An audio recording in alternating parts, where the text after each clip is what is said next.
جنہوں نے محنت کی ہے ان طلباء پر، یہ سب سے زیادہ لائق مبارکباد ہے، قابل مبارکباد ہے۔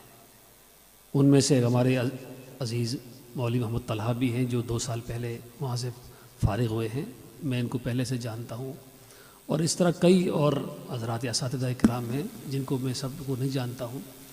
بہرحال سب کی محنتیں ہیں، یہ جو اساتذہ کرام نے جو آج محنت کی ہے جس کا نتیجہ ہم نے دیکھا ہے، تو اللہ تعالی ہمیں اپنے اساتذہ کی بھی قدر کرنے کی توفیق عطا فرمائے۔ ایک بات عرض کر کے اپنی بات ختم کرتا ہوں، مجھے 2-4 منٹ ہی بات کرنی تھی۔ ایک مرتبہ رائے پور میں گیا، مفتی عبدالقیوم صاحب رائے پوری رحمۃ اللہ علیہ کے انتقال کے 2-3 ہفتے کے بعد موقع ملا۔ ایک ہمارے دوست میرٹھ سے تھے، کچھ سہارنپور سے، کچھ اس طرح ہم 5-7-8 لوگ ہو گئے۔ رات قیام کیا، ذکر کی مجلس میں شرکت ہوئی۔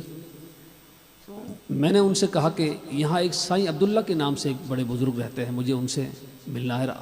ان کی کرامات اور ان کے بارے میں بہت ساری میں نے باتیں سنی ہیں، بہت جلدی اور بہت زیادہ ان کو کشف ہوتا تھا، تو ان کے واقعات بہت سن رکھے ہیں، کیا ملاقات ہو سکتی ہے؟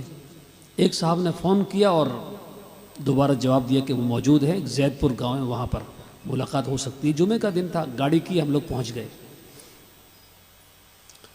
صبح کا وقت تھا، چھوٹا سا گاؤں، چھوٹی سی بستی۔ درخواست دی، وہاں پر ایک صاحب گئے کہ دیوبند سے کچھ علماء ملنے کے لیے آئے ہیں۔ انہوں نے سختی سے منع کر دیا کہ سب سے کہو چلے جاؤ، کوئی ملنے کی ضرورت نہیں، میں پریشان ہوں، بیمار ہوں، مجھے کیوں پریشان کر رہے ہیں؟ اب ہم لوگ پریشان ہو گئے۔ میں مسجد میں بیٹھ گیا، دروشی پڑھنے لگ گیا، ہر مرض کی دوا صلی اللہ علیہ وسلم۔ تھوڑی دیر کے بعد میں ہمارے ساتھیوں کا مشورہ ہوا کہ ہم تو یہیں کے رہنے والے ہیں، مولوی صاحب جو ہے دیوبند سے آئے ہیں، کم سے کم ایک سے ملاقات ہو جائے۔ دوبارہ درخواست کی، چھوٹی سی کٹیا بنی ہوئی تھی، جھونپڑی بنی ہوئی تھی، رخ اس کا دوسری طرف تھا، تو سامنے آنے کی اجازت بھی نہیں تھی۔ تو دوبارہ درخواست کی تو معلوم ہوا کہ انہوں نے کہا کہ آپ بلائیے ان کو۔ اب میں پہنچا تو مجھے کہا کہ آپ باہر کھڑے رہیے، میں کھڑا ہوا۔ خیر کئی سوالات کیے، میں وہ تفصیل میں جانا نہیں چاہتا ہوں کہ آپ کے ساتھ اتنے لوگ ہیں، ایک آدمی اس طرح بھی ہے، پینٹ شرٹ کے اندر ہی ہیں۔ میں نے اقرار کیا، خیر اندر بیٹھایا، پھر مہمان نوازی بھی کی انہوں نے جو نصیحتیں کی، تقریباً 23 نصیحتیں کی، جس کو میں نے اپنی ڈائری کے اندر محفوظ کیا۔